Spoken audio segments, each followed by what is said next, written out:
السلام عليكم ورحمة الله. طبعا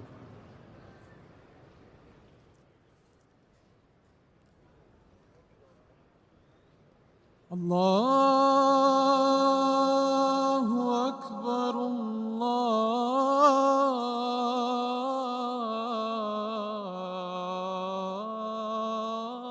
الله أكبر الله أكبر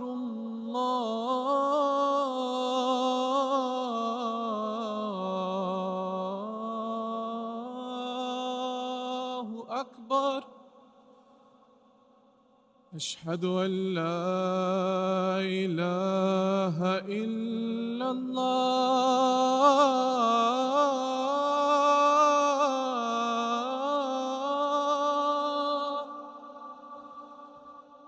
أشهد أن لا إله إلا الله.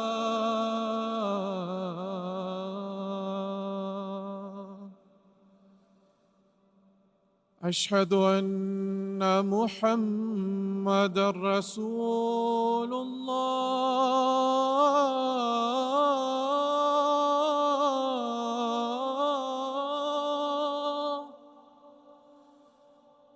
أشهد أن محمدًا رسول الله.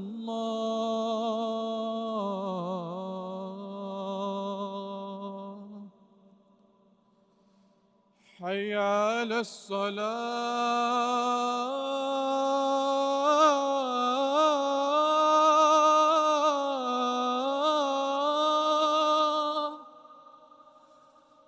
حي على الصلاة.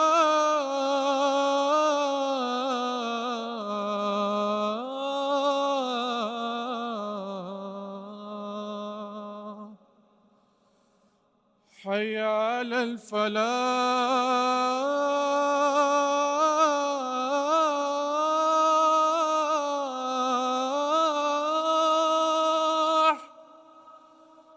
حي على الفلاح.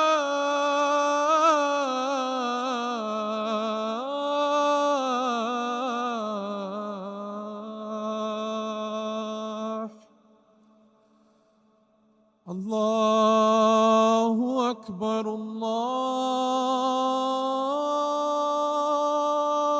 أكبر. لا إله إلا الله.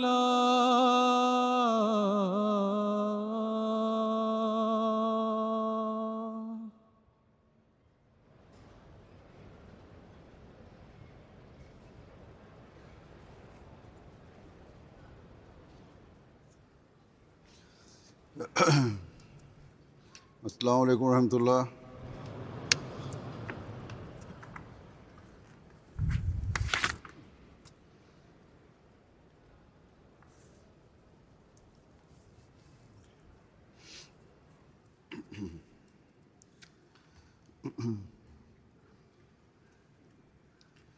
أشهد أن لا إله إلا الله وحده لا شريك له وأشهد أن محمدًا عبده ورسوله. أما بعد فأعوذ بالله من الشيطان الرجيم. بسم الله الرحمن الرحيم. الحمد لله رب العالمين. الرحمن الرحيم. مالك يوم الدين. إياك نعبد وإياك نستعين. اهدنا الصراط المستقيم.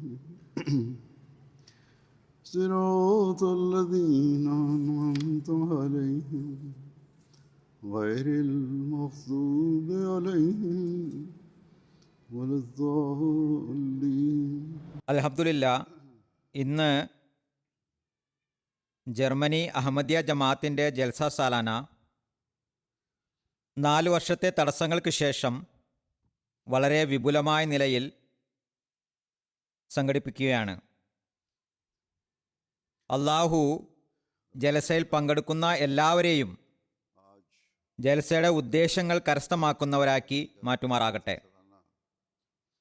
അള്ളാഹു നമുക്ക് വീണ്ടും ഒരുമിച്ച് കൂടുവാൻ അവസരം തന്നിരിക്കുന്നുവെന്നും അങ്ങനെ പരസ്പരം കണ്ടുമുട്ടാമെന്നും സദസ്സുകൾ കൂടിയിരിക്കാമെന്നും മാത്രം കരുതി സന്തോഷിക്കേണ്ട.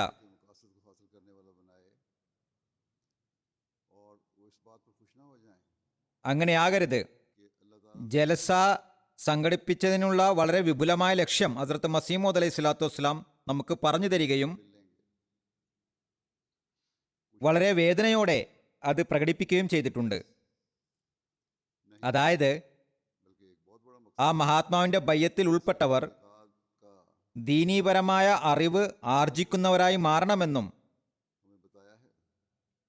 ആത്മീയതയിൽ പുരോഗതി പ്രാപിക്കണം, അള്ളാഹുമായുള്ള ബന്ധത്തിലും സ്നേഹത്തിലും പുരോഗതി നേടണം, അവർ നബി സല്ലല്ലാഹു അലൈഹി വസല്ലം തിരുമേനിയെ പൂർണ്ണമായും പിൻപറ്റുന്നവരാകണം, നബി സല്ലല്ലാഹു അലൈഹി വസല്ലമുമായി സ്നേഹബന്ധമുള്ളവരാകണം, ഭൗതികതയോടുള്ള സ്നേഹം തണുക്കുകയും ദീനിനെ മുന്തിക്കുകയും വേണം. ആ മഹാത്മാവ് ഒരു സന്ദർഭത്തിൽ പറയുന്നു,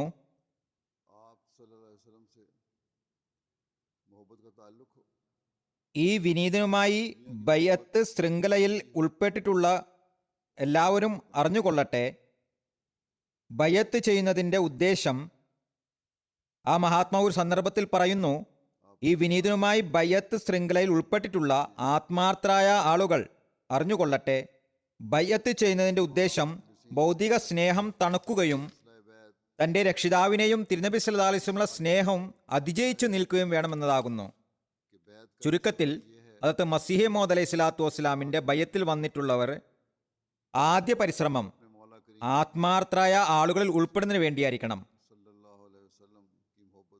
അവർക്ക് മേൽ അള്ളാഹുവിൻ്റെയും അവൻ്റെ റസൂലിൻ്റെയും സ്നേഹമായിരിക്കും അതിജയിച്ചു നിൽക്കുക. നമ്മുടെ എല്ലാ വാക്കിലും പ്രവൃത്തിയിലും അത് പ്രകടമാകേണ്ടതുമാണ്. ഈ വർഷം ജമാഅത്ത് അഹമ്മദിയ ജർമ്മനിയെ സംബന്ധിച്ചിടത്തോളം ജർമ്മനിയിൽ ജമാഅത്ത് സ്ഥാപിതമായിട്ട് 100 വർഷം പൂർത്തിയായിരിക്കുകയാണ്.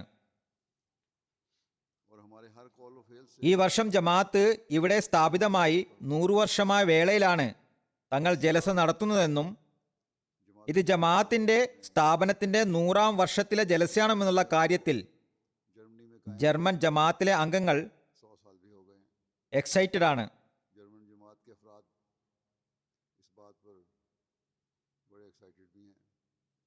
വളരെയധികം സന്തോഷിക്കുകയും ചെയ്യുന്നു.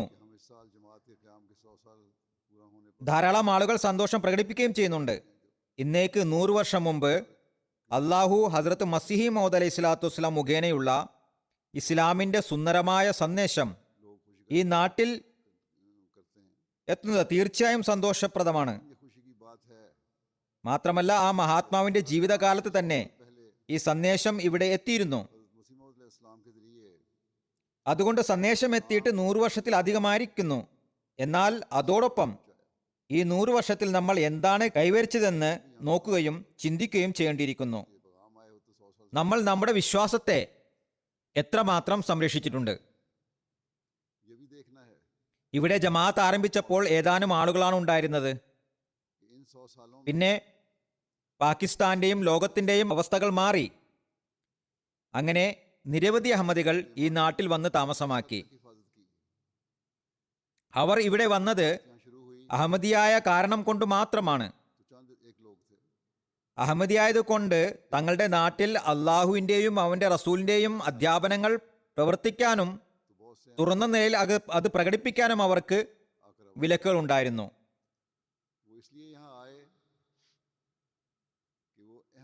ആയതിനാൽ ഇവിടെ വന്നപ്പോൾ മതസ്വാതന്ത്ര്യം ലഭിക്കുകയും തുറന്ന നിലയിൽ തങ്ങളുടെ ദീൻ ആചരിക്കാൻ കഴിയുകയും ചെയ്തിരിക്കുന്ന അവർ ഒരു പ്രത്യേക പരിശ്രമത്തോടു കൂടി തങ്ങളുടെ അവസ്ഥകളിൽ പരിശുദ്ധ മാറ്റം വരുത്തിക്കൊണ്ട് इन पर पाबंदियां लगा दी। അതിൽ അടിയുറച്ചു നിൽക്കാൻ ശ്രമിക്കേണ്ടതാണ്. यहाँ आकर इनको ये मजहबी आज़ादी അതാണ് ഹസ്രത്ത് മസീഹെ മൗഊദ് അലൈഹി സ്വലാത്തു വസ്സലാം തന്റെ ജമാഅത്തിനോട് ആവശ്യപ്പെട്ടിട്ടുള്ളത്. कर सके तो फिर उन्हें एक खास मेहनत से अपनी हालत में ആ പരിശ്രമം നമ്മൾ ചെയ്തിട്ടുണ്ടോ? पाक तब्दीलियां ഹസ്രത്ത് മസീഹ് മൗഊദ് അലൈഹി സ്വലാത്തു വസ്സലാം ആഗ്രഹിച്ചതുപോലെ ആത്മാർത്ഥരായ ആളുകളിൽ ഉൾപ്പെടാൻ വേണ്ടി നമ്മൾ നമ്മുടെ ആത്മീയ അവസ്ഥകളെ നന്നാക്കിയതോടൊപ്പം നമ്മുടെ കുട്ടികളെ ദീനുമായി ബന്ധിപ്പിച്ചു നിർത്താൻ നമ്മൾ പ്രത്യേകം പരിശ്രമിക്കുന്നുണ്ടോ? क्या हम അങ്ങനെ ചെയ്തിട്ടുണ്ടെങ്കിൽ അത് करने के 100 വർഷം പൂർത്തിയാകുന്ന വേളയിൽ अपने बच्चों को भी दीन से जोड़े നമ്മുടെ യഥാർത്ഥ നന്ദി പ്രകടനമായിരിക്കും. അതാണ് ഒരു അഹമ്മദിയിൽ നിന്ന് പ്രതീക്ഷിക്കുന്നത്. जैसे हज़रत मुस्लिम അങ്ങനെയല്ലെങ്കിൽ हम चाहते हैं കേവലം ഭൗതികമായ ആചാരങ്ങൾ അനുസരിച്ചുള്ള 100 വർഷം പൂർത്തിയാകുന്ന വേളയിലുള്ള സന്തോഷ പ്രകടനം നിഷ്പ്രയോജനമായി തീരുന്നതാണ്. हम अदा करने वाले होंगे और जिसकी एक अहमदी से तवक्को की जा सकती है। ഹദ്രത്ത് മസീഹ് മൗഊദ് അലൈഹി സ്വലാത്തു വസ്സലാം तो सिर्फ दुनिया നിരവധി തവണ के मुताबिक 100 साल पूरे होने पर തന്റെ ബയ്യത്തിൽ ചേരുന്നവർക്കുള്ളിൽ പരിശുദ്ധവും വിപ്ലവാത്മകവുമായ മാറ്റം വരുത്തുന്നതിന് വേണ്ടി രൂപരേഖ നൽകിയിട്ടുണ്ട്. हज़रत मसीह मौला അവർക്ക് ഉപദേശങ്ങൾ നൽകിയിട്ടുണ്ട്. मुतअद्दिद जगह अपनी बैत में आने वाले ആയതിനാൽ ഹസ്രത്ത് മസീഹ് മൗഊദ് അലൈഹി സ്വലാത്തു വസ്സലാമിന്റെ ബയ്യത്തിൽ വന്ന നമ്മൾ पाक और യഥാർത്ഥത്തിൽ ആത്മാർത്ഥതയുള്ളവരിൽ ഉൾപ്പെടുന്നവരാണെങ്കിൽ നമ്മൾ എപ്പോഴും ആ കാര്യങ്ങളെ അയവിറക്കേണ്ടതാണ്. उन्हें नसाई फरमाई। बस अगर हम മാത്രമല്ല पर ഹദ്രത്ത് മസീഹ് മൗഊദ് അലൈഹി സ്വലാത്തു വസ്സലാമിന്റെ ബയ്യത്തിൽ വന്നതിന്റെ ഉദ്ദേശം നമ്മൾ എത്രമാത്രം പൂർത്തിയാക്കി എന്നതിൽ നമ്മുടെ വാക്കുകളെയും പ്രവൃത്തികളെയും താരതമ്യം ചെയ്ത് നോക്കേണ്ടതുമാണ്. और फिर अपने कौल फेल का നമ്മൾ ഈ വികസിത രാഷ്ട്രത്തിൽ വന്നതിനു ശേഷം നമ്മൾ നമ്മുടെ ഉദ്ദേശങ്ങൾ വിസ്മരിച്ചിട്ടുണ്ടോ? तक हम इस मकसद को पूरा कर रहे हैं। ഭൗതികതയുടെ കണ്ണഞ്ചിപ്പിക്കുന്ന ലോകം നമ്മുടെ ബയ്യത്തിന്റെ ലക്ഷ്യത്തെ വിസ്മരിപ്പിക്കുന്നുണ്ടോ? हम इस तरक्की याफ्ता दुनिया അത് വിസ്മരിപ്പിക്കുന്നുവെങ്കിൽ ഈ ശതാബ്ദി ആഘോഷം भूल तो नहीं गए। വ്യർത്ഥമാകുന്നു.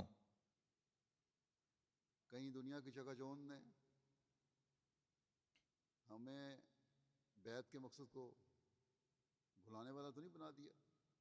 നമ്മുടെ ലക്ഷ്യത്തിലേക്ക് മാർഗദർശനം നൽകുന്ന ഹദ്രത്ത് മസീഹ് മൗഊദ് അലൈഹിസ്സലാത്തു വസ്സലാമിന്റെ ഉപദേശങ്ങൾ നിങ്ങൾക്ക് മുന്നിൽ സമർപ്പിക്കുന്നതാണ്.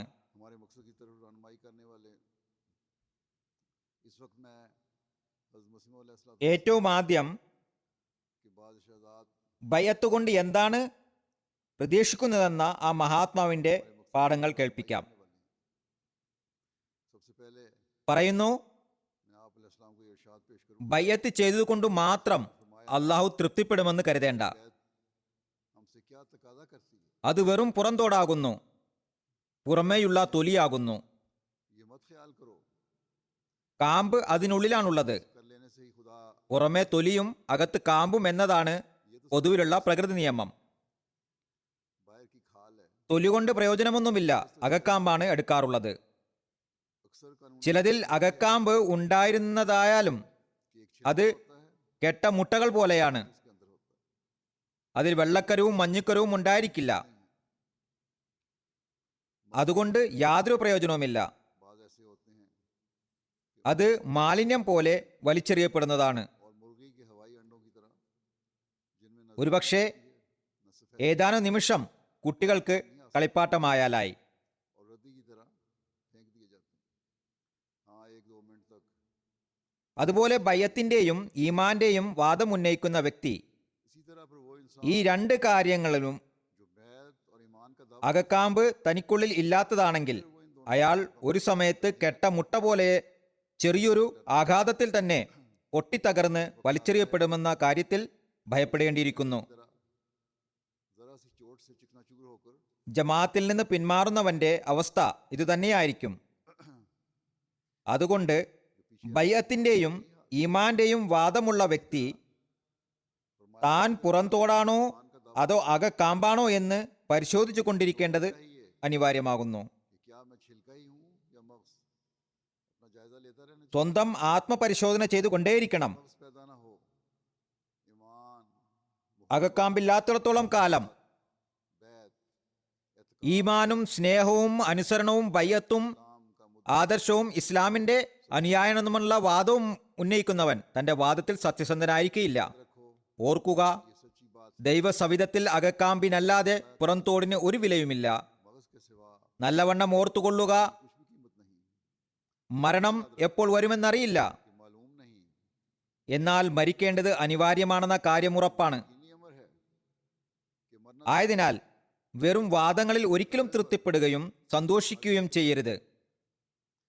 അതൊരിക്കലും പ്രയോജനപ്രദമായ കാര്യമല്ല. वो हरगिज़ हरगिज़ फ़ायदा रसां चीज़ नहीं। മനുഷ്യൻ തന്നിൽ നിരവധി മരണങ്ങളെ വരിക്കുകയും अपने आप पर बहुत सी मौतें वारिद न करे। വളരെ വിപ്ലവാത്മക മാറ്റങ്ങളിലൂടെ കടന്നു വരികയും ചെയ്യാത്തിടത്തോളം മനുഷ്യത്വത്തിന്റെ യഥാർത്ഥ ഉദ്ദേശം കരസ്ഥമാക്കാൻ കഴിയില്ല.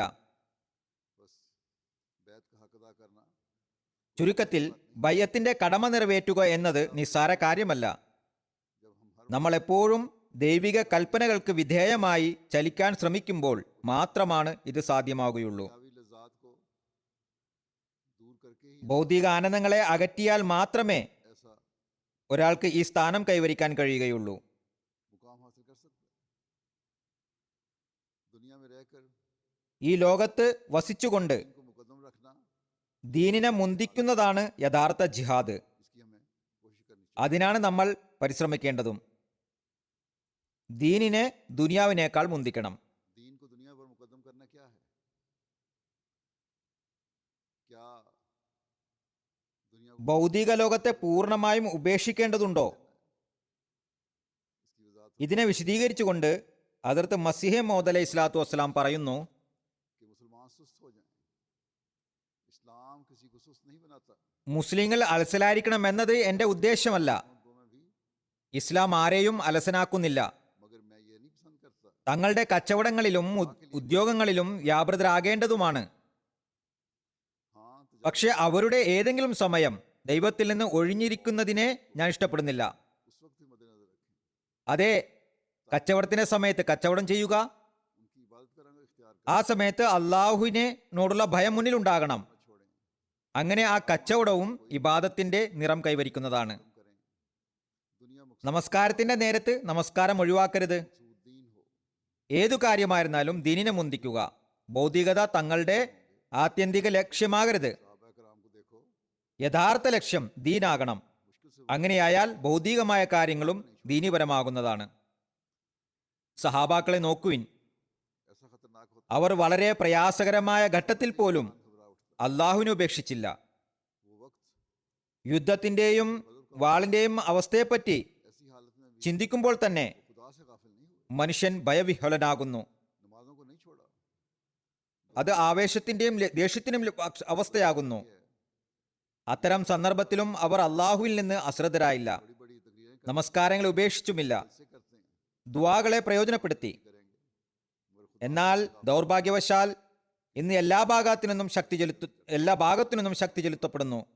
വലിയ വലിയ ഭാഷണങ്ങൾ നടത്തുന്നു. क्या उम्मीद हो सकती മുസ്ലിങ്ങൾക്ക് പുരോഗതി ഉണ്ടാകാൻ ജൽസകൾ സംഘടിപ്പിക്കുന്നു. പക്ഷേ അള്ളാഹുവിൽ നിന്ന് പൂർണ്ണമായും അശ്രദ്ധയിലാണ്. അറിയാതെ പോലും അവനിലേക്ക് ശ്രദ്ധിക്കുന്നില്ല. ഇതാണ് പൊതുവിൽ മുസ്ലിങ്ങളുടെ അവസ്ഥ.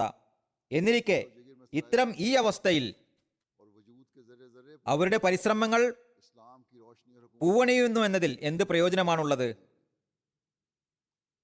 അവരുടെ എല്ലാം ഭൗതികമായി കഴിഞ്ഞിരിക്കുന്നു.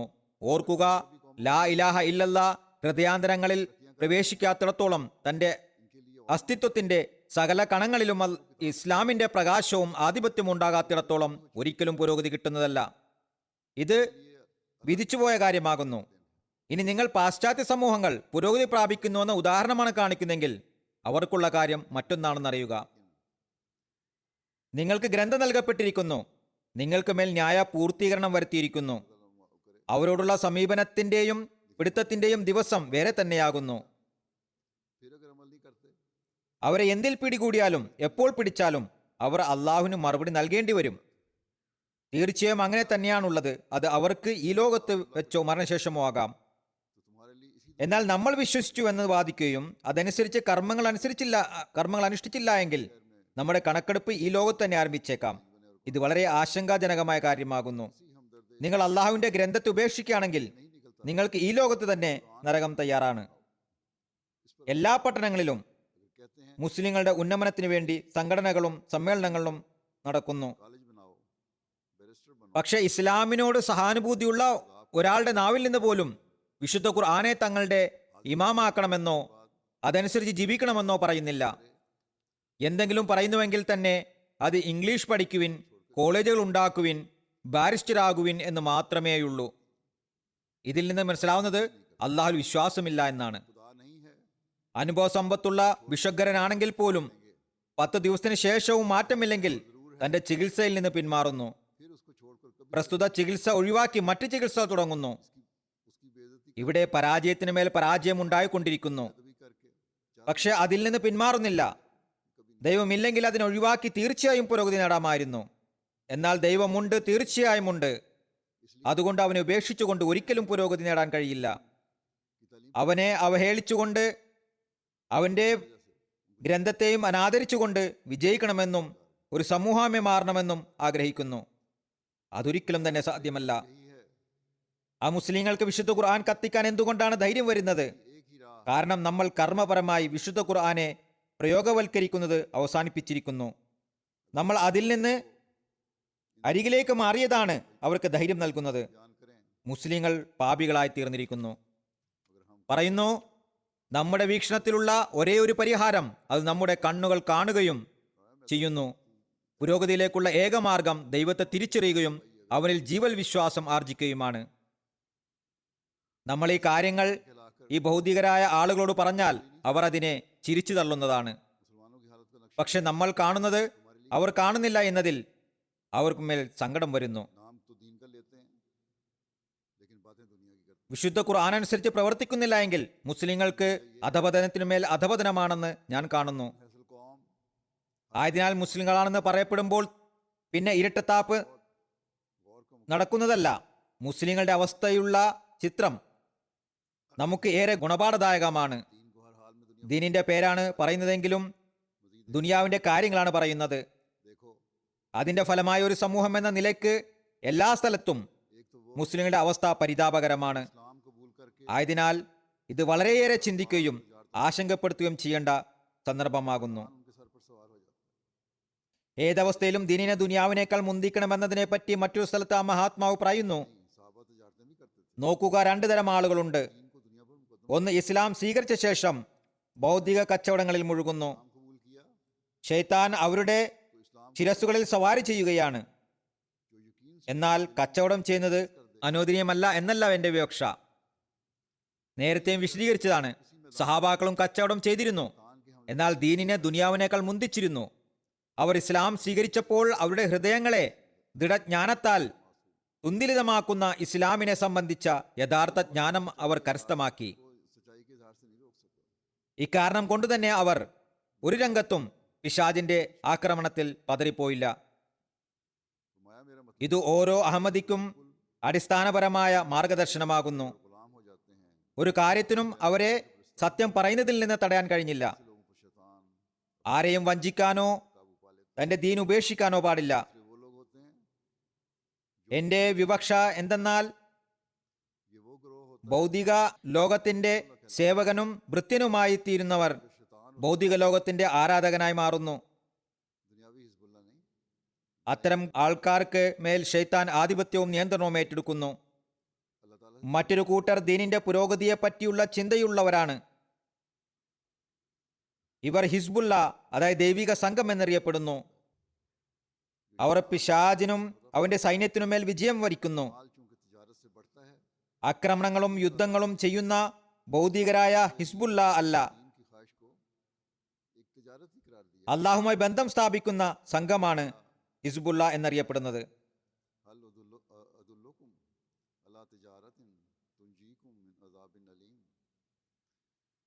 സമ്പത്ത് കച്ചവടമാകുന്നു. അത് കച്ചവടം മുഖേനയാണ് അഭിവൃദ്ധിപ്പെടുന്നത്. അതുകൊണ്ട് അള്ളാഹുവും ദീനിനെ പറ്റിയുള്ള അന്വേഷണത്തോളം പുരോഗതിയെയും ഒരു കച്ചവടമാണെന്ന് പറയുന്നു. പറയുന്നു, അൽ അദുല്ലുക്കും അലാ തിജാറത്തൻ തുഞ്ചീക്കും മിൻ അസാബിൻ അലീം. വേദനാജനകമായ ശിക്ഷയിൽ നിന്ന് രക്ഷിക്കുന്ന ഒരു കച്ചവടത്തെപ്പറ്റി ഞാൻ നിങ്ങൾക്ക് പറഞ്ഞു തരട്ടെയോ? അതെന്താണ്? അത് ദീനിന്റെ കച്ചവടമാകുന്നു. ഏറ്റവും ഉത്തമമായ കച്ചവടം ദീനാകുന്നു. അത് വേദനാജനകമായ ശിക്ഷയിൽ നിന്ന് രക്ഷിക്കുന്നു. ആയതിനാൽ ഞാനും അള്ളാഹുവിന്റെ ഇതേ വചനങ്ങൾ മുഖേന നിങ്ങളോട് പറയട്ടെ, അൽ അദുല്ലുക്കും അലാ തിജാറത്തിൻ തുഞ്ചീക്കും മിൻ അസാബിൻ അലീം. ദീനിന്റെ പുരോഗതിയിലും ആവേശത്തിലും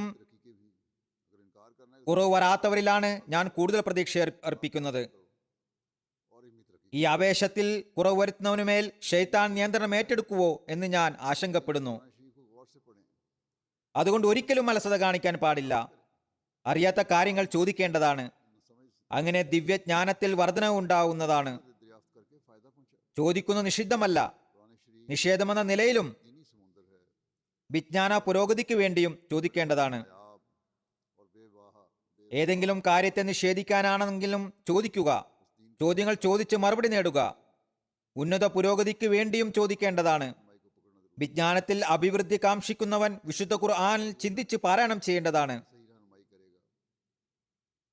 അറിയാത്ത കാര്യം ചോദിക്കുക. ഏതെങ്കിലും ദിവ്യജ്ഞാനം അറിയാൻ കഴിയുന്നില്ല എങ്കിൽ മറ്റുള്ളവരെ ചോദിച്ച് പ്രയോജനമെടുക്കുക. വിശുദ്ധ ഖുർആൻ ഒരു ധാർമ്മിക സമുദ്രമാകുന്നു.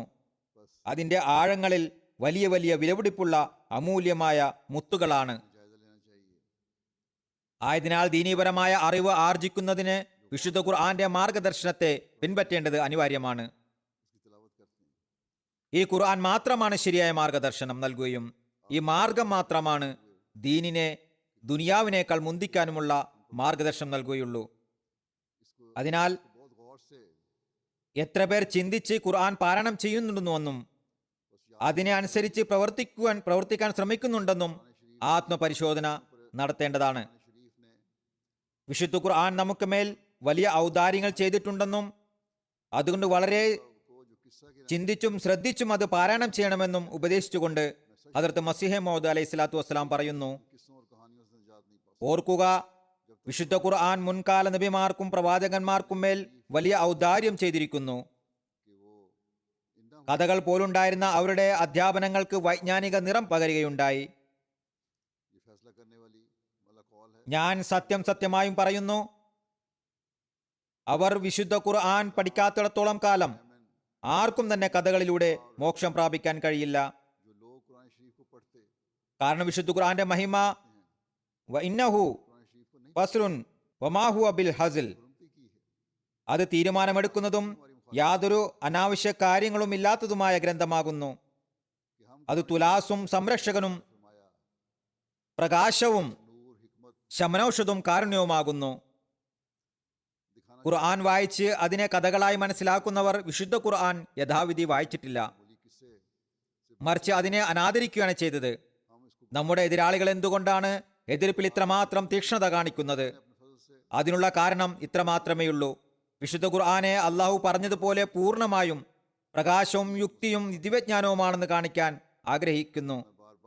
അവർ വിശുദ്ധ ഖുർആനെ ഒരു നിസ്സാര കഥയേക്കാൾ വലുതായ ഒരു സ്ഥാനവും നൽകാൻ ആഗ്രഹിക്കുന്നില്ല. നമുക്കത് അംഗീകരിക്കാൻ സാധ്യമല്ല.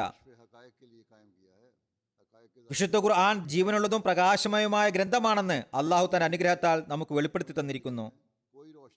അതുകൊണ്ട് മറ്റുള്ളവരുടെ എതിർപ്പിനെ നാം എന്തിന് ഗൗനിക്കണം? അതുകൊണ്ട് ഞാനുമായി ബന്ധപ്പെട്ട ആളുകൾ അവരുടെ ഉപദേശിക്കുകയാണ്, അള്ളാഹു ഈ പ്രസ്ഥാനത്തെ യാഥാർത്ഥ്യം വെളിപ്പെടുത്താനും പ്രഖ്യാപിക്കാനും വേണ്ടിയാണ് സ്ഥാപിച്ചിട്ടുള്ളത്.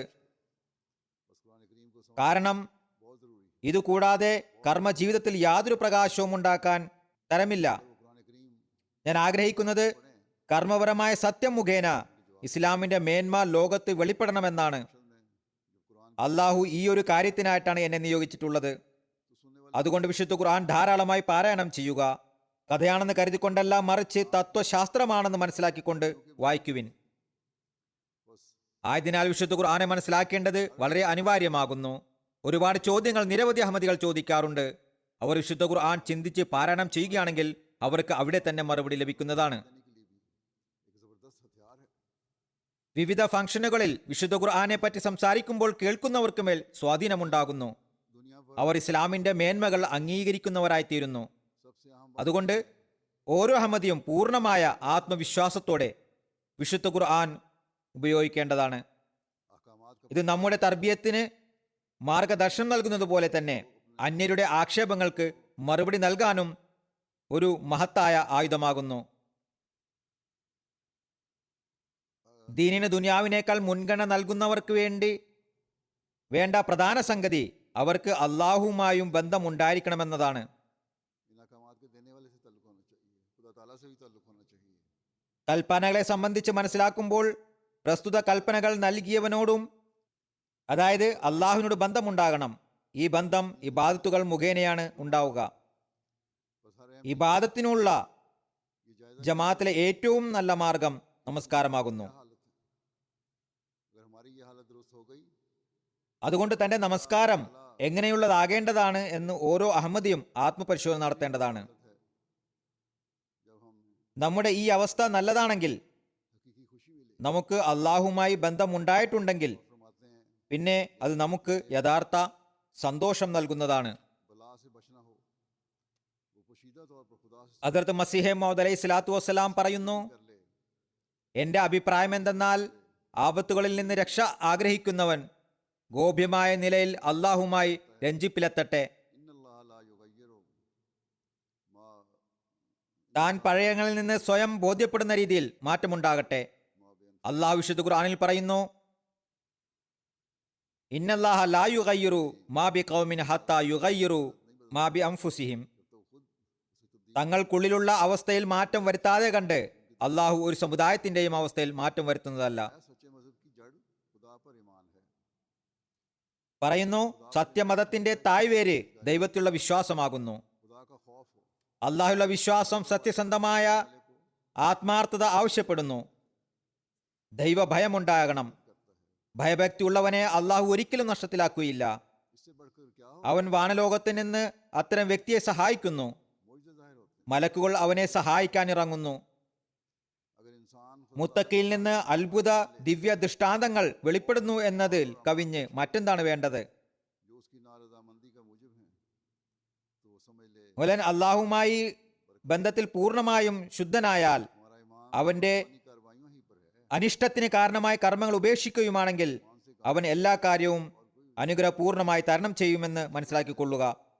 നമ്മൾ വാനലോകത്തിലെ നടപടികളിലാണ് വിശ്വസിക്കുന്നത്. ईमान अपनी വാനലോകത്ത് കാര്യങ്ങൾ നടന്നാലായി, അല്ലാതെ ഒരു മാർഗവുമില്ല. അള്ളാഹു ആരുടെയെങ്കിലും ആയിക്കഴിഞ്ഞാൽ മുഴുവൻ ലോകവും എതിർത്താലും യാതൊരു കോട്ടവും ഉണ്ടാക്കാൻ സാധ്യമല്ല എന്ന കാര്യം സത്യമാകുന്നു. ज़रूरी है. അള്ളാഹു സംരക്ഷിക്കാൻ ആഗ്രഹിക്കുന്നവനെ കോട്ടം തട്ടിക്കാൻ ആർക്ക് കഴിയും? ആയതിനാൽ അള്ളാഹുവിൽ ഭരമേൽപ്പിക്കേണ്ടത് അനിവാര്യമാകുന്നു.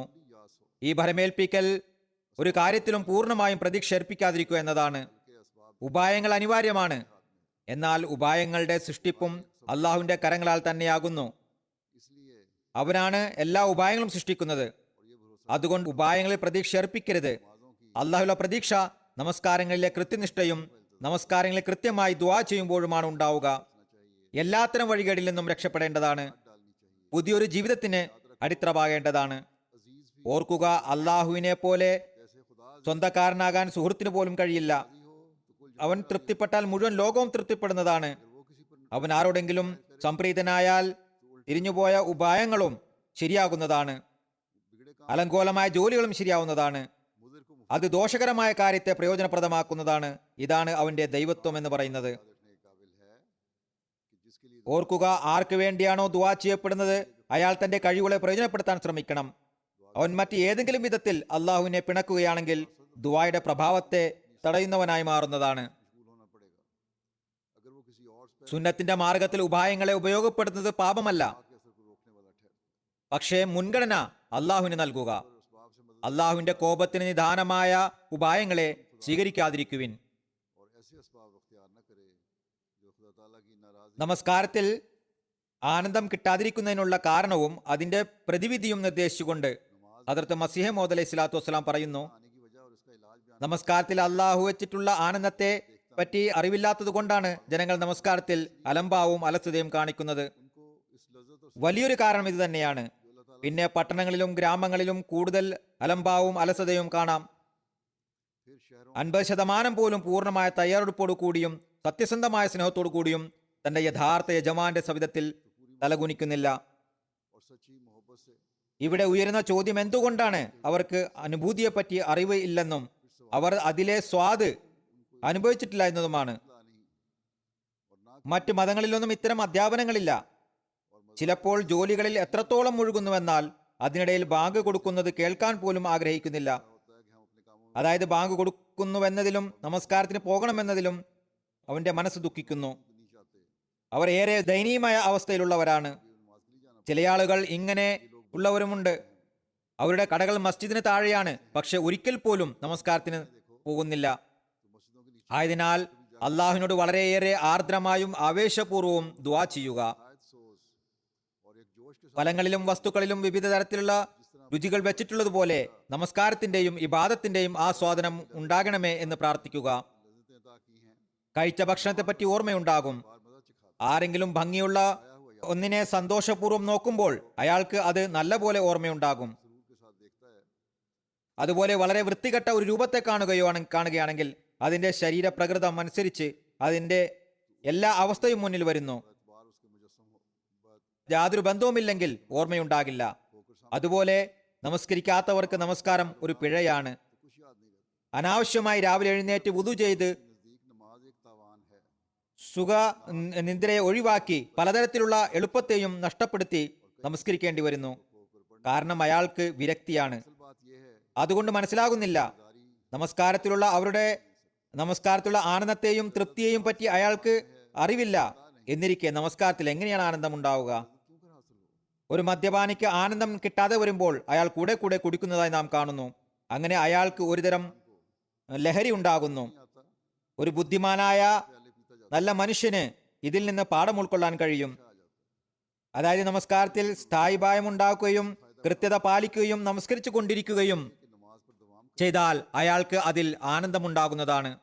और पढ़ മദ്യപാനിയുടെ മനസ്സിൽ ഒരു ആനന്ദത്തെ പറ്റി ഭാവനയുണ്ട്. അത് പ്രാപിക്കലാണ് അയാളുടെ ലക്ഷ്യം. में एक लज्जत होती है जिसका हासिल അതുപോലെ നമ്മുടെ മുഖത്തിലും നമ്മുടെ എല്ലാ കഴിവുകളുടെയും जहन में താല്പര്യം നമസ്കാരത്തിൽ ഇതേപോലെ ആനന്ദം ആർജിക്കാൻ വേണ്ടിയുള്ളതായിരിക്കണം. പിന്നെ ആത്മാർത്ഥമായും ആവേശത്തോടും ആ മദ്യപാനിയെ പോലെ ഒരു അവസ്ഥയുണ്ടാകുന്നതിനായി പ്രസ്തുത ആനന്ദം കരസ്ഥമാക്കാൻ വേണ്ടി ദുആ ഉടലെടുക്കണം. कम से कम निश्चित ഞാൻ സത്യമായും പറയുന്നു, തീർച്ചയായും പ്രസ്തുത ആനന്ദം കരസ്ഥമാകുന്നതാണ്. പിന്നെ നമസ്കരിക്കുമ്പോൾ ആവശ്യമായ പ്രയോജനം കരസ്ഥമാക്കാൻ ശ്രദ്ധ വേണം. പ്രസ്തുത और सच कहता हूँ, ഇബാദത്ത് മുന്നിൽ വരണം. लज्जत हासिल ഇന്നൽ ഹസനാത്ത് യുസ്ഹിബിന സയ്യാത്ത്, നന്മകൾ തിന്മകളെ മായ്ച്ചു കളയുന്നു. हासिल करना ही मलहूज हो, മറ്റൊരു സ്ഥലത്ത് പറയുന്നു, നമസ്കാരം आम पेश नजर हो, इन्नल ആഭാസങ്ങളിൽ നിന്നും തിന്മകളിൽ നിന്നും രക്ഷിക്കുന്നു. नेकियां बदियों को जायल कर देती हैं, ചില ആളുകൾ നമസ്കരിക്കുന്നവരായിട്ടും തിന്മകൾ ചെയ്യുന്നവരാണ് നാം കാണുന്നു. ज़ात को അതിനുള്ള മറുപടി എന്തെന്നാൽ അവർ ആത്മാർത്ഥമായും സത്യസന്ധമായും നമസ്കരിക്കാത്തവരാകുന്നു. सदीकों और मौसमों की है, वो नसीब करे। അവർ ശീലമെന്ന നിലയ്ക്ക് തലയിട്ടടിക്കുകയാണ്. അവരുടെ ആത്മാവ് നിർജീവമാണ്. युज़िबन सय्यात, അള്ളാഹു അവരുടെ പേര് यानी नेकियां या नमाज बदियों ഹസനാത്ത് എന്നല്ല പറഞ്ഞത്. या दूसरे ഇവിടെ ഹസനാത്ത് എന്ന് പറയുന്നു. नमाज फवाहिश और നമസ്കാരം സലാത്ത് എന്ന് പറഞ്ഞതിന്റെ അർത്ഥം ഒന്നു തന്നെയാണെന്ന് താനും. नमाज पढ़ने के फिर बदियां करते हैं, കാരണം എന്തെന്നാൽ നമസ്കാരത്തിന്റെ മേന്മയിലേക്കും ഭംഗിയിലേക്കും मगर ना रूह സൂചിപ്പിക്കുകയാണ്. അതായത് നമസ്കാരം തിന്മകളെ അകറ്റുന്നു. के तौर पर वो टकरे मारते हैं। അത് സ്വയമേ ഒരു സത്യസന്ധമായ ആത്മാവ് ഉള്ളതാകുന്നു. അനുഗ്രഹത്തിന്റെ സ്വാധീനം അതിനുള്ളിലുണ്ട്. असलात പ്രസ്തുത നമസ്കാരം തീർച്ചയായും തിന്മകളെ അകറ്റുന്നു. रखा, असलात का लफ्ज नहीं നമസ്കാരം എഴുന്നേൽക്കുകയും ഇരിക്കുകയും ചെയ്യുന്നതിന്റെ പേരല്ല. നമസ്കാരത്തിന്റെ അകക്കാമ്പും ആത്മാവും ഒരു ആനന്ദവും സന്തോഷവും നൽകുന്ന പ്രാർത്ഥനയാകുന്നു. कि वो नमाज बदियों ആയതിനാൽ നമ്മൾ ആത്മപരിശോധന നടത്തണം. നമ്മൾ നമസ്കാരത്തിൽ ആനന്ദം അനുഭവിക്കുന്നുണ്ടോ? നമ്മുടെ സർവ്വ പ്രതീക്ഷയും वो नमाज यकीनन यकीनन बुराइयों को दूर करती है। ഉപായങ്ങളിൽ മാത്രമാണോ? നമ്മൾ ഇബാദത്തുകളുടെ കടമ നിറവേറ്റുന്നവരാണെങ്കിൽ, നമ്മൾ ഭയത്തിന്റെയും കടമ നിറവേറ്റുന്നവരാണെങ്കിൽ നമ്മൾ ലക്ഷ്യം പൂർത്തിയാക്കുന്നവരായിത്തീരുന്നതാണ്. അല്ലെങ്കിൽ വളരെ ആശങ്കാജനമായ അവസ്ഥയായിരിക്കും. नमाजों में जरूर हासिल करते हैं। क्या हम തുടർന്ന് അറിവിലും ദൈവിക ജ്ഞാനത്തിലും അഭിവൃദ്ധി പ്രാപിക്കുന്നതിനെ സംബന്ധിച്ചും പിശാചിന്റെ ആക്രമണത്തിൽ നിന്ന് രക്ഷ നേടുന്നതിലേക്കും तो हम बैत का हक ആത്മീയ ഗുരു ശിഷ്യൻ ബന്ധം എങ്ങനെയായിരിക്കണമെന്നതിലേക്കും ശ്രദ്ധ ക്ഷണിച്ചുകൊണ്ട് ആ മഹാത്മാവ് പറയുന്നു, ആത്മീയ ഗുരു ശിഷ്യ ബന്ധം ഉസ്താദും ശിഷ്യനും തമ്മിലുള്ള ബന്ധത്തിന്റെ ഉദാഹരണത്തോടെ മനസ്സിലാക്കേണ്ടതാണ്. ശിഷ്യൻ ഉസ്താദിൽ നിന്ന് പ്രയോജനം കരസ്ഥമാക്കുന്നത് പോലെ തന്നെ ആത്മീയ ശിഷ്യൻ ഗുരുവിൽ നിന്ന് കരസ്ഥമാക്കേണ്ടതാണ്. ശിഷ്യൻ ഉസ്താദുമായി ബന്ധം സ്ഥാപിക്കുകയും എന്നാൽ എന്റെ വിദ്യാഭ്യാസത്തിൽ മുന്നോട്ട് നീങ്ങുന്നില്ല എങ്കിൽ പ്രയോജനം കരസ്ഥമാക്കാൻ സാധിക്കില്ല. ഇതേ അവസ്ഥ തന്നെയാണ് ആത്മീയ ശിഷ്യന്റെയും. ചുരുക്കത്തിൽ ഇക്കാര്യത്തിൽ ബന്ധം സ്ഥാപിച്ചുകൊണ്ട് തന്റെ ദൈവിക ജ്ഞാനത്തെയും അറിവിനെയും വർദ്ധിപ്പിക്കേണ്ടതാണ്. സത്യാന്വേഷിക്ക് ഒരു അവസ്ഥയിൽ എത്തിയ ശേഷം ഒതുങ്ങി നിൽക്കരുത്, അല്ലെങ്കിൽ ശപിക്കപ്പെട്ട പിശാച് മറ്റൊരു ദിശയിലേക്ക് അവനെ നയിക്കുന്നതായിരിക്കും. കെട്ടിക്കിടക്കുന്ന വെള്ളം മലിനമാകുന്നത് പോലെ, കെട്ടി നിൽക്കുന്ന വെള്ളത്തിൽ ദുർഗന്ധമുണ്ടാകുന്നത് പോലെ, അതിൽ കീടാണുക്കൾ ഉണ്ടാകുന്നത് പോലെ, പല രോഗങ്ങൾക്കും കാരണമാവുന്നത് പോലെയായിരിക്കും ഒരു സ്ഥലത്ത് ഒതുങ്ങി നിൽക്കുന്ന മനുഷ്യന്റെ അവസ്ഥയും. ചുരുക്കത്തിൽ നമ്മുടെ കാലടികൾ മുന്നോട്ട് നീങ്ങിക്കൊണ്ടിരിക്കണം. പറയുന്നു, അതേപോലെ വിശ്വാസി തന്റെ അഭിവൃദ്ധിക്കായി പ്രയത്നിക്കുന്നില്ല എങ്കിൽ അവൻ വീണുപോകുന്നതാണ്. ചുരുക്കത്തിൽ സൗഭാഗ്യവാന്റെ കടമ ദീനിന്റെ അന്വേഷണത്തിൽ വ്യാപൃതനായിരിക്കുക എന്നതാണ്. നമ്മുടെ നബി തിരുമേനി സല്ലല്ലാഹു അലൈഹി വസല്ലമയേക്കാൾ പരിപൂർണനായ ഒരു മനുഷ്യൻ ലോകത്ത് കഴിഞ്ഞു കടന്നു പോയിട്ടില്ല. എന്നാൽ ആ മഹാത്മാവിനും റബ്ബി സിദ്നി ഇൽമ എന്ന പ്രാർത്ഥനയുടെ അധ്യാപനം ലഭിച്ചിരുന്നു. അപ്പോൾ ആർക്കാണ് തന്റെ ദൈവിക ജ്ഞാനത്തിലും അറിവിലും പൂർണ്ണമായും വിശ്വസിച്ചുകൊണ്ട് ഭാവിയിൽ അഭിവൃദ്ധിയുടെ ആവശ്യമില്ല എന്ന് ധരിച്ചുകൊണ്ട് അടങ്ങി നിൽക്കാൻ സാധിക്കുക? തന്റെ അറിവിലും ദൈവിക ജ്ഞാനത്തിലും അഭിവൃദ്ധി കൈവരിക്കുന്നതനുസരിച്ച് ഇനിയും ധാരാളം കാര്യങ്ങൾ പരിഹരിക്കപ്പെടേണ്ടതുണ്ട് എന്ന് അവന് മനസ്സിലായിക്കൊണ്ടിരിക്കുന്നതാണ്. ചില കാര്യങ്ങളെ പ്രാരംഭ ദർശനത്തിൽ അക്കങ്ങളുടെ രൂപങ്ങളെ ഉപയോഗശൂന്യമാണെന്ന് കരുതുന്ന കുട്ടികളെ പോലെയാകുന്നു. അതായത് ജിയോമെട്രിയുടെ രൂപങ്ങളെ അല്ലെങ്കിൽ ശാസ്ത്രജ്ഞന്മാരാൽ സൃഷ്ടിക്കപ്പെടുന്ന വിവിധ ഡയഗ്രത്തെ കുട്ടികൾ വെറും വരകളായാണ് മനസ്സിലാക്കുന്നത്. അതിനൊരു വിലയുമില്ലെന്ന് കരുതുന്നു. പറയുന്നു, അത്തരക്കാർ കുട്ടികളെ പോലെയാകുന്നു. അവയെ കേവലം ഉപയോഗശൂന്യമായി മനസ്സിലാക്കുന്നു. പറയുന്നു, എന്നാൽ അവസാനം അതേ കാര്യങ്ങൾ തന്നെ സത്യസാക്ഷ്യമായി അവർക്ക് കാണപ്പെടും. വളർന്നു വരുമ്പോൾ, പക്വത കൈവരിക്കുമ്പോൾ അത് പ്രാധാന്യമറിക്കുന്ന കാര്യങ്ങളാണെന്ന് അവർക്ക് മനസ്സിലാകും. അതിനാൽ തന്റെ അവസ്ഥയിൽ പരിവർത്തനം കൊണ്ടുവരുന്നതോടൊപ്പം തന്നെ അറിവിനെ വർദ്ധിപ്പിക്കുന്നതിനായി എല്ലാത്തിനെയും പൂർത്തീകരിക്കേണ്ടതാണ്. പറയുന്നു, ധാരാളം അനാവശ്യ കാര്യങ്ങളെ ഒഴിവാക്കി ഈ ജമാഅത്തിനെ സ്വീകരിച്ചവരാണ് നിങ്ങൾ. അഥവാ നിങ്ങൾ അതിനുവേണ്ടി പൂർണ്ണ അറിവും ഉൾക്കാഴ്ചയും കരസ്ഥമാക്കുന്നില്ല എങ്കിൽ അതുകൊണ്ട് നിങ്ങൾക്ക് എന്ത് പ്രയോജനമാണുള്ളത്? നിങ്ങളുടെ ദൃഢവിശ്വാസത്തിലും ദൈവിക ജ്ഞാനത്തിലും ശക്തി എങ്ങനെ സംജാതമാകും? നിസ്സാര കാര്യങ്ങളിൽ സംശയങ്ങളും സന്ദേഹങ്ങളും ജനിക്കുന്നു. അവസാനം കാലിടറിപ്പോകുന്നതിനുള്ള ആശങ്കയും ഉണ്ടാകുന്നു. ചുരുക്കത്തിൽ ചിലരുടെ വിശ്വാസം ചഞ്ചലമാകുന്നു. അതിനാൽ അവർ അറിവിൽ പുരോഗതി കൈവരിക്കുന്നില്ല. അല്ലെങ്കിൽ അവർ തോന്നിയ രീതിയിൽ വിശദീകരണങ്ങളും ന്യായീകരണങ്ങളും നടത്തുന്നു. ഹദരത്ത് മസീഹ് മൗഊദ് അലൈഹി സ്വലാത്തു വസ്സലാമിന്റെ ഗ്രന്ഥങ്ങൾ വായിക്കുന്നില്ല. അഥവാ നാം ദീനീപരമായ അറിവിലേക്ക് ശ്രദ്ധ കൊടുക്കുകയാണെങ്കിൽ ദൈവാസ്തിക്യത്തിലുള്ള വിശ്വാസത്തിലും നാം പുരോഗതി കൈവരിക്കുന്നതാണ്. ഇസ്ലാമിന്റെയും അഹമ്മദിയത്തിന്റെയും സത്യതയിലുള്ള വിശ്വാസത്തിലും നാം മുന്നേറുന്നതാണ്. സ്വന്തം സന്താനങ്ങളുടെ വിശ്വാസത്തെയും സംരക്ഷിക്കുന്നവരായി മാറുന്നതാണ്. ഇക്കാര്യത്തിലേക്കും ശ്രദ്ധിക്കേണ്ടത് വളരെ അനിവാര്യമാകുന്നു. ആ മഹാത്മാവ് പറയുന്നു, അഥവാ എന്നിൽ ബയത്ത് ചെയ്തിട്ടുണ്ടെങ്കിൽ എന്നെ നീതിമാനായ വിധികർത്താവായും അംഗീകരിക്കേണ്ടതുണ്ട്. ഞാൻ പറയുന്നതെല്ലാം തന്നെ അള്ളാഹുവിന്റെയും നബി സല്ലല്ലാഹു അലൈഹി വസല്ലം തിരുമേനിയുടെയും അധ്യാപനങ്ങൾക്കും അള്ളാഹുവിന്റെ പ്രത്യേക മാർഗദർശനങ്ങൾക്കും അനുസരിച്ചിട്ടുള്ളതാണെന്നതിലും ദൃഢമായി വിശ്വസിക്കേണ്ടതാണ്. ചുരുക്കത്തിൽ ആ മഹാത്മാവ് പറയുന്നു, നീതിമാനായ വിധികർത്താവിന്റെ തീരുമാനങ്ങളെ ആദരവോടെ കാണുന്ന നിലയിലുള്ള അവസ്ഥ തങ്ങളുടെ വിശ്വാസങ്ങളിൽ ഉണ്ടാക്കിയെടുക്കുക. പറയുന്നു, വിശ്വസിക്കുന്ന ഒരാൾ തന്റെ വിശ്വാസത്തിൽ നിന്ന് ദൃഢജ്ഞാനത്തിലേക്കും ദൈവിക ജ്ഞാനത്തിലേക്കും അഭിവൃദ്ധി പ്രാപിക്കേണ്ടതാകുന്നു. ഊഹങ്ങളിൽ അകപ്പെടുകയല്ല വേണ്ടത്. ഊഹം ഉപകാരപ്രദമല്ല എന്നത് മനസ്സിലാക്കിക്കൊള്ളുക. ദുർധാരണകൾ ഉണ്ടാകുന്നു. അള്ളാഹു സ്വയം പറയുന്നു, ഇന്ന ലന്ന ലാ യുഗ്നി മിനൽ ഹഖി ഷൈഅ. നിശ്ചയമായും ഊഹം സത്യത്തിൽ നിന്ന് രക്ഷിക്കുന്നതല്ല. സത്യം എന്ത് തന്നെയായാലും സത്യം തന്നെയാകുന്നു. ദുർധാരണകളാൽ സത്യം മൂടപ്പെടുന്നതല്ല. ദൃഢവിശ്വാസം മാത്രമാണ് മനുഷ്യനെ ലക്ഷ്യത്തിലേക്ക് എത്തിക്കുകയുള്ളൂ. പറയുന്നു, ദൃഢവിശ്വാസമില്ലാതെ ഒന്നും സാധ്യമാകുന്നതല്ല. മനുഷ്യൻ എല്ലാ വിഷയങ്ങളിലും ദുർധാരണകൾ സൃഷ്ടിക്കുകയാണെങ്കിൽ ഒരുപക്ഷെ ഒരു നിമിഷം പോലും ലോകത്ത് കഴിഞ്ഞുകൂടുവാൻ സാധിക്കില്ല. എല്ലാ ഭൗതിക കാര്യങ്ങളും നിങ്ങൾ ദുർധാരണകൾ വെച്ചു പുലർത്തുന്നവരായിരിക്കും. അതിലൂടെ തന്നെ മാതൃകൾ നോക്കുക. വിഷം കലർത്തിയിട്ടുണ്ടാകുമെന്ന് കരുതി വെള്ളം കുടിക്കാനേ കഴിയില്ല. നാശകാരിയെ എന്തെങ്കിലും ചേർത്തിട്ടുണ്ടാകുമെന്ന ചിന്തയിൽ അങ്ങാടിയിൽ നിന്ന് ഒന്നും വാങ്ങി കഴിക്കാൻ തന്നെ സാധിക്കില്ല. പിന്നെ എങ്ങനെയാണ് ജീവിക്കുക? ഇതൊരു പൊതുവായ ഉദാഹരണമാണ്. സംശയരോഗം ഒരാളുടെ ജീവിതത്തെ ദാരുണമാക്കി മാറ്റുന്നു. ഇങ്ങനെ ചിന്തിച്ച് ആത്മീയ കാര്യങ്ങളിലും ഇത് ശ്രദ്ധിക്കേണ്ടതാണ്. അതായത് ഇത്തരത്തിലുള്ള ദുഷ്ചിന്തകൾ ഉണ്ടാകരുത്. പറയുന്നു, ഇത്തരത്തിൽ മനുഷ്യന് ആത്മീയ കാര്യങ്ങളിൽ അതിൽ നിന്ന് പ്രയോജനമെടുക്കാവുന്നതാണ്. നിങ്ങൾ സ്വയം ചിന്തിക്കുക, സ്വന്തം ഹൃദയത്തിൽ തീരുമാനമെടുക്കുക. നിങ്ങൾ എൻ്റെ കയ്യിൽ ബയത്ത് ചെയ്തിട്ടുണ്ടോ? എന്നെ വാഗ്ദത്ത മസീഹും നീതിമാനായ വിധികർത്താവുമായി അംഗീകരിക്കുന്നുണ്ടോ? അങ്ങനെ അംഗീകരിക്കുന്നുണ്ടെങ്കിൽ പിന്നീട് എൻ്റെ എന്തെങ്കിലും തീരുമാനത്തിലോ കർമ്മത്തിലോ മനസ്സിൽ എന്തെങ്കിലും അനിഷ്ടമോ നിരാശയോ ഉണ്ടാകുന്നുവെങ്കിൽ സ്വന്തം വിശ്വാസത്തെക്കുറിച്ച് ചിന്തിക്കുക. ആശങ്കകളും അന്ധവിശ്വാസങ്ങളും നിറഞ്ഞ വിശ്വാസം യാതൊരു പരിണിത ഫലവും ഉണ്ടാക്കുന്നതല്ല. അഥവാ വാഗ്ദത്ത മസീഹ് യഥാർത്ഥത്തിൽ വിധികർത്താവാണെന്ന് നിങ്ങൾ സത്യഹൃദയത്തോടെ അംഗീകരിക്കുകയാണെങ്കിൽ പിന്നെ അദ്ദേഹത്തിന്റെ കൽപ്പനകൾക്കും കർമ്മങ്ങൾക്കും മുന്നിൽ നിങ്ങൾ നിങ്ങളുടെ ആയുധങ്ങൾ അടിയറ വെക്കുക.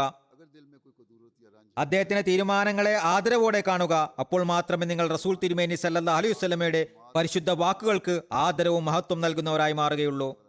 നബി സല്ലല്ലാഹു അലൈഹി വസല്ലം തിരുമേനിയുടെ സാക്ഷ്യം മതിയാവുന്നതാണ്. ഈ ഇമാമായിരിക്കുമെന്ന സാന്ത്വനം ആ മഹാത്മാവ് നൽകിയിരിക്കുന്നു. അദ്ദേഹം നീതിമാനായ വിധികർത്താവായിരിക്കും. ഇതിൽ ആശ്വാസം ലഭിക്കുന്നില്ലെങ്കിൽ പിന്നെപ്പോഴാണ് ലഭിക്കുക?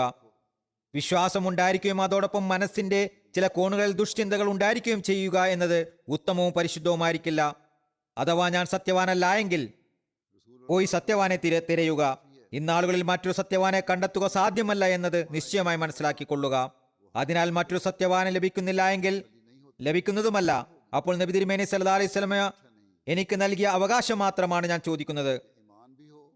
എന്നെ നിഷേധിക്കുന്നവരും എന്നിൽ ആരോപണം ഉന്നയിക്കുന്നവരും എന്നെ തിരിച്ചറിഞ്ഞിട്ടില്ല. എന്നെ അംഗീകരിക്കുകയും എന്നിൽ ആരോപണം ഉന്നയിക്കുകയും ചെയ്യുന്നവരും നിർഭാഗ്യവാന്മാരാകുന്നു.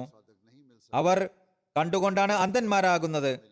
യഥാർത്ഥത്തിൽ കാലഘട്ടത്തിന്റെ അവസ്ഥ പദവികളെ ഇകഴ്ത്തുന്നതാണ്. അതിനാൽ ഹദ്റത്ത് മസീഹ് മൗഊദ് അലൈഹി സ്വലാത്തു വസ്സലാം പറയുന്നു, നബി സ്വന്തം രാജ്യത്തല്ലാതെ അപമാനിതനാകുന്നില്ല. ഇതിൽ നിന്നും അവർക്ക് സ്വന്തം നാടുകളിൽ നിന്നും നാട്ടുകാരിൽ നിന്നും എന്തെല്ലാം പ്രയാസങ്ങളും ദുഃഖങ്ങളും ഏൽക്കേണ്ടി വന്നിട്ടുണ്ട് എന്ന് മനസ്സിലാക്കാവുന്നതാണ്. ഇത് പ്രവാചകൻ അലൈഹി ഇസ്ലാമിനോടൊപ്പം ഉണ്ടായി വരുന്ന ഒരു ചര്യയാണ്. നാം അതിൽ നിന്ന് എങ്ങനെയാണ് മുക്തമാവുക? പ്രവാചകന്മാർ എതിർക്കപ്പെടുന്നു, നമുക്കെതിരിലും ഉണ്ടാകുന്നുവെങ്കിൽ ഇതിലെന്ത് കാര്യമാണുള്ളത്? അതിനാൽ നമുക്ക് എതിരാളികളിൽ നിന്ന് കേൾക്കേണ്ടി വന്നതെല്ലാം തന്നെ ഈ ഒരു സുന്നത്ത് അനുസരിച്ചാണ്. പറയുന്നു,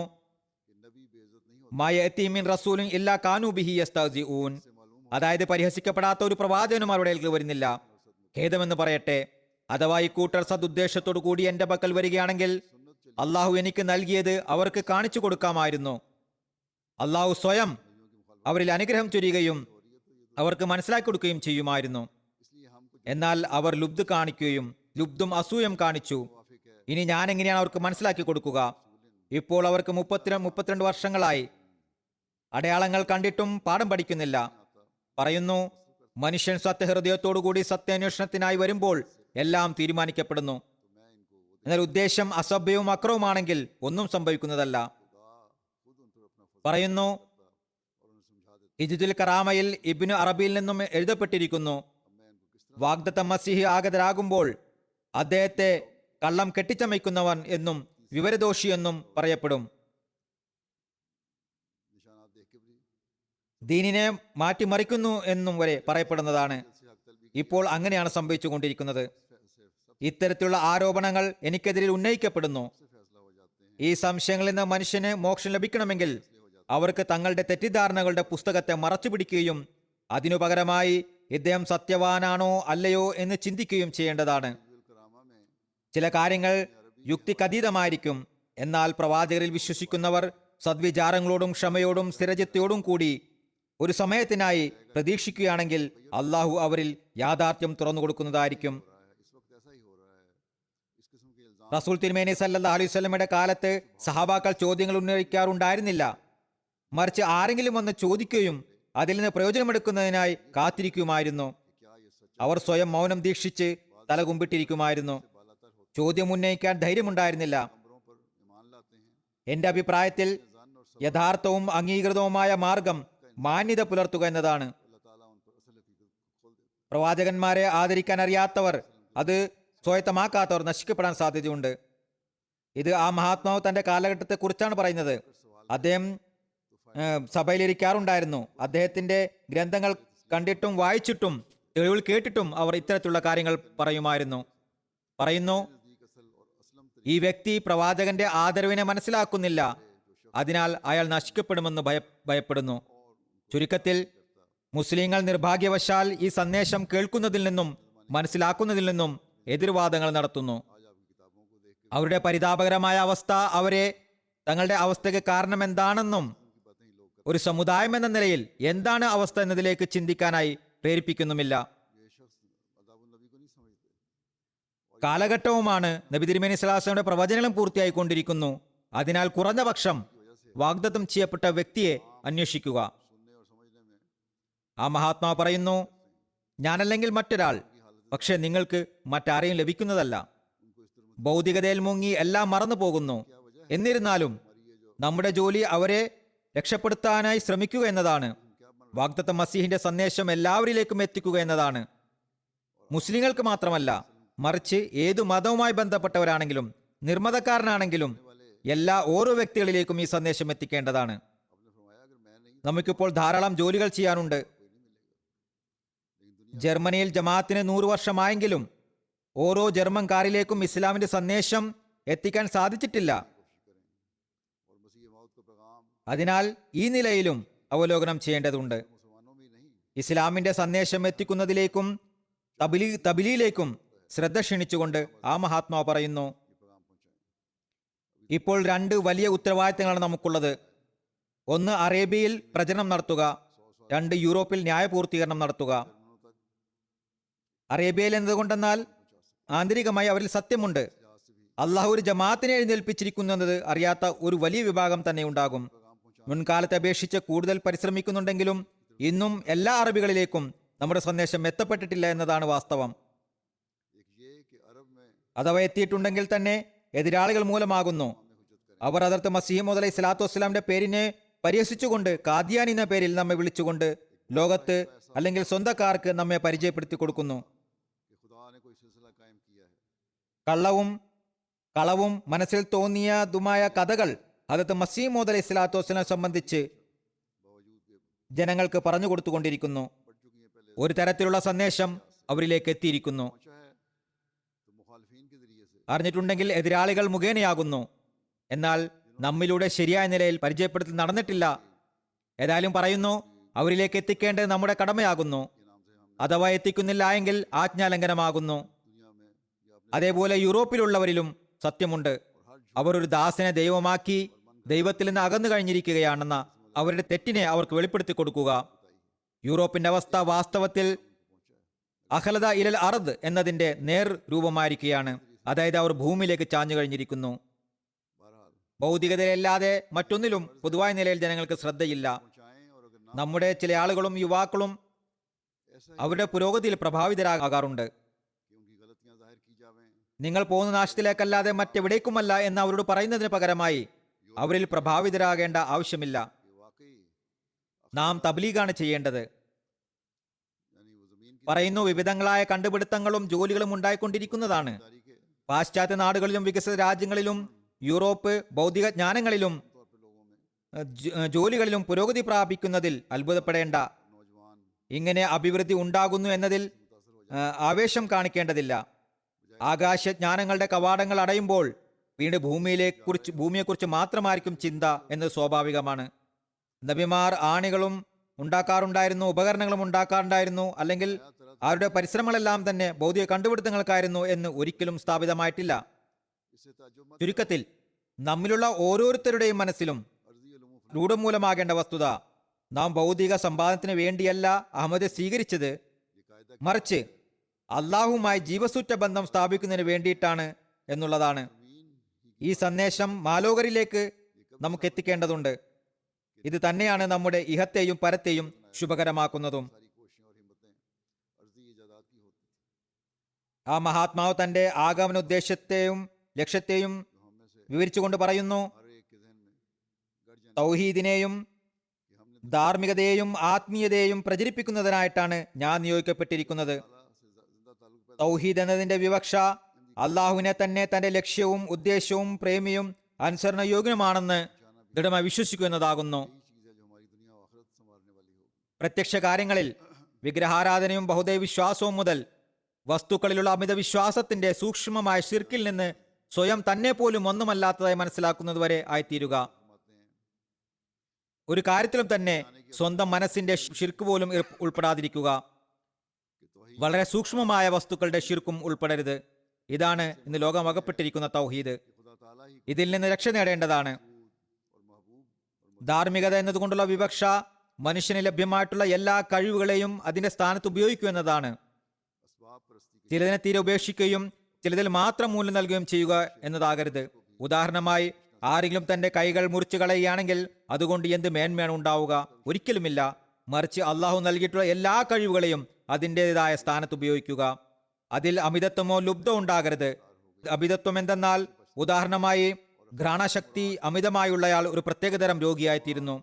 മണം പിടിക്കുന്നതിനുള്ള കഴിവ് കൂടുതൽ ഉണ്ടാകുകയാണെങ്കിൽ അത് പ്രശ്നങ്ങൾ ഉണ്ടാക്കുന്നു. മണത്തറിയുന്നുള്ള ചിലരുടെ കഴിവ് കൂടുതലാകുന്നു. തൽഫലമായി അവർക്ക് ബുദ്ധിമുട്ടുകൾ ഉണ്ടാകാൻ തുടങ്ങുന്നു, തലവേദന ഉണ്ടാകാൻ തുടങ്ങുന്നു. അതുപോലെയുള്ള മറ്റു ചില ഗന്ധങ്ങളുമുണ്ട്.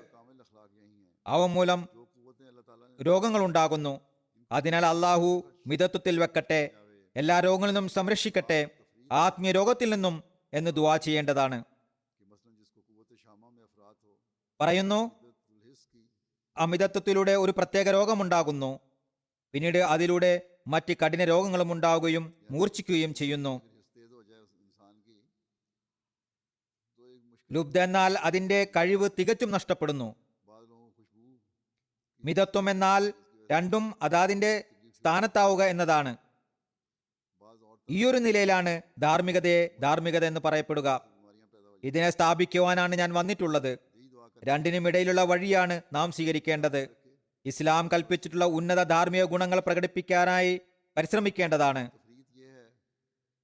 പറയുന്നു, ആത്മീയത എന്നതുകൊണ്ടുള്ള വിവക്ഷ അള്ളാഹുവുമായി സത്യത്തിലധിഷ്ഠിതമായ ബന്ധം സ്ഥാപിതമാകുമ്പോൾ ഉണ്ടാകുന്ന അടയാളങ്ങളും ലക്ഷണങ്ങളുമാകുന്നു. ഇതെല്ലാം അവസ്ഥകളാകുന്നു. ഇത് സംജാതമാകുന്നത് വരെ മനുഷ്യന് മനസ്സിലാക്കാൻ സാധിക്കുന്നതല്ല.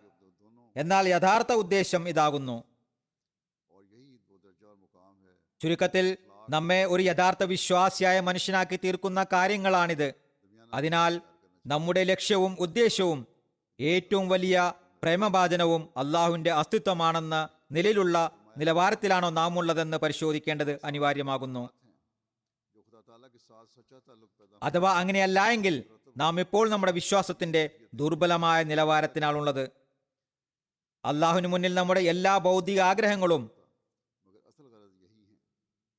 അവാസ്തവമാണോ അല്ലേ എന്ന് ആത്മപരിശോധന നടത്തേണ്ടത് അനിവാര്യമാകുന്നു.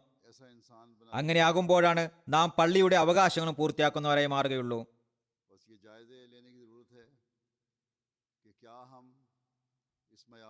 അതേപോലെ നാം പള്ളികൾ നിർമ്മിക്കുമ്പോൾ അതിനെ ജനനിബിഡമാക്കുന്നതിനുള്ള ചിന്തയും ഉണ്ടായിരിക്കേണ്ടതാണ്. അതിനാൽ തൗഹീദിനെ സംബന്ധിച്ച് തന്റെ ഹൃദയത്തിൽ എത്രത്തോളം മുന്നിലുണ്ട്, ആവേശമുണ്ട്, വികാരമുണ്ട് എന്നതിൽ ഓരോ അഹമ്മദിയും ചിന്തിക്കേണ്ടതാണ്.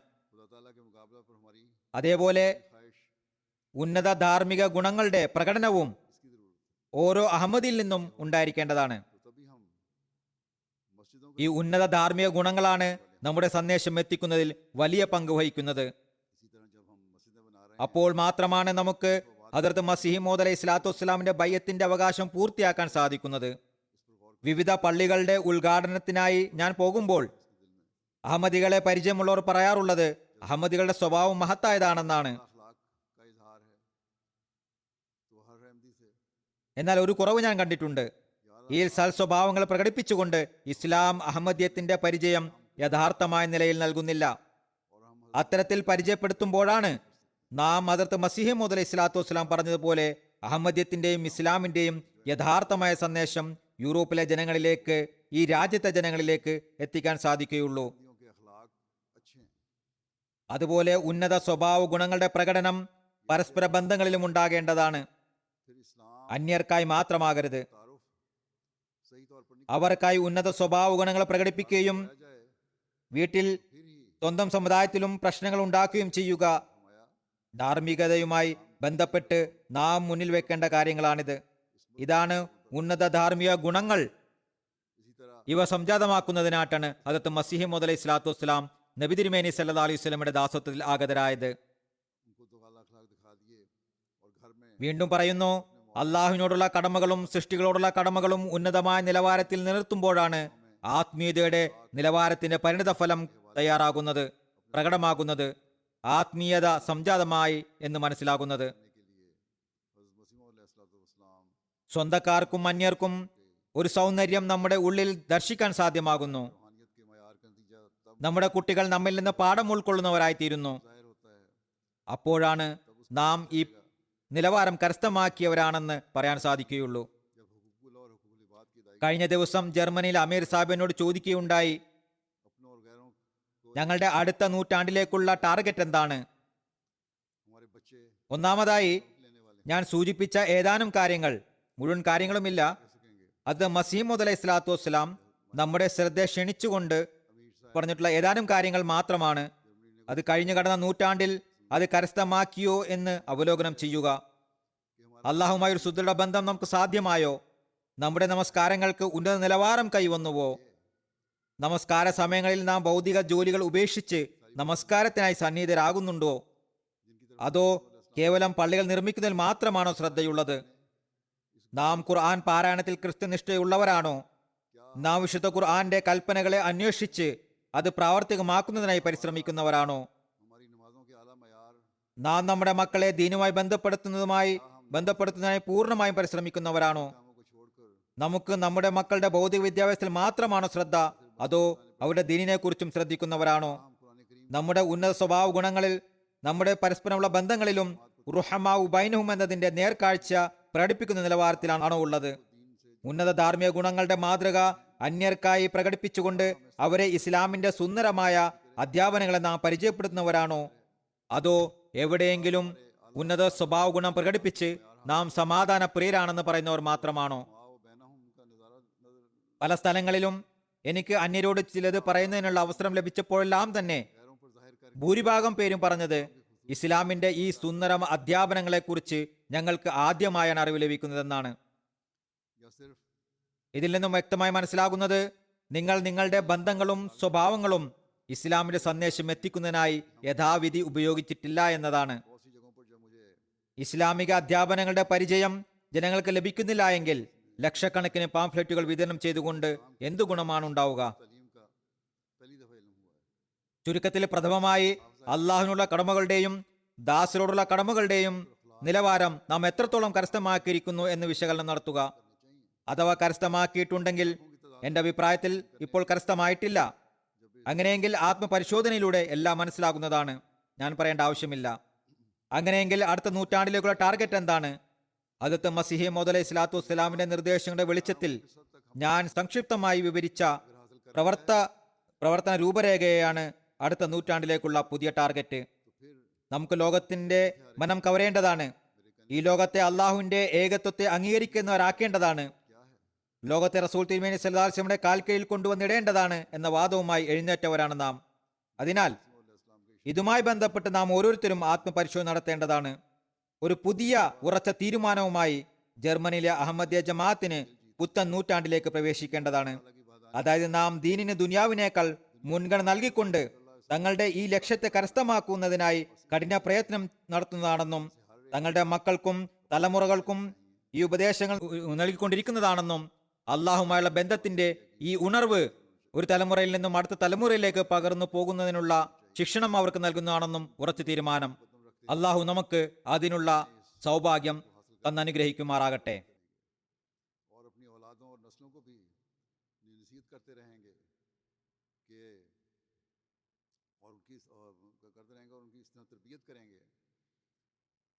अल्लाह ताला से ताल्लुक़ ये जाग एक नस्ल से दूसरी नस्ल में लगती चली जाए. अल्लाह ताला हमें इसकी तौफीक अता फरमाए.